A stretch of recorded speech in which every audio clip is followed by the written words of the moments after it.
Meantime, back here in the U.S. tonight and to the new fallout that could affect so many women in this country. It comes after that decision declaring frozen embryos are people by Alabama's highest court. Tonight, more Alabama hospitals and clinics have halted IVF, even with women, families in the middle of treatments. Tonight, Vice President Kamala Harris saying this is because of Donald Trump and his picks for the Supreme Court overturning Roe. ABC's Elizabeth Schulze in Alabama tonight. Tonight, President Biden denouncing that controversial Alabama Supreme Court decision that puts women's access to IVF at risk, calling it a direct result of the overturning of Roe v. Wade, saying the disregard for women's ability to make these decisions for themselves and their families is outrageous and unacceptable. On the campaign trail in Michigan, Vice President Kamala Harris saying we're at this point because of President Trump appointing Supreme Court justices who would overturn Roe. And he did it. And that's what got us to this point today.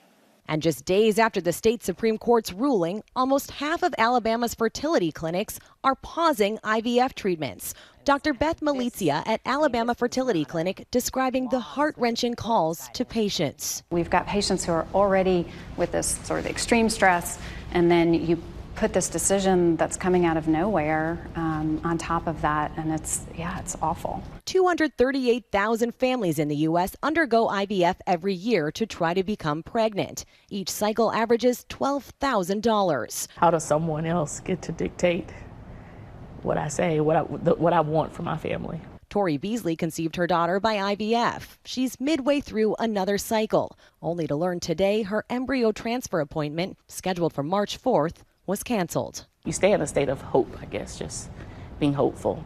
Are you hopeful today? Still hopeful. That's all I have right now. Undergoing IVF is a deeply personal decision. We've been speaking to so many families here in the middle of this process. They are angry and confused in the middle of an already stressful process. Some have spent their life savings in what they think, David, could be the only option for them to have a child. David. As you said, deeply personal for millions of families. Elizabeth, thank you.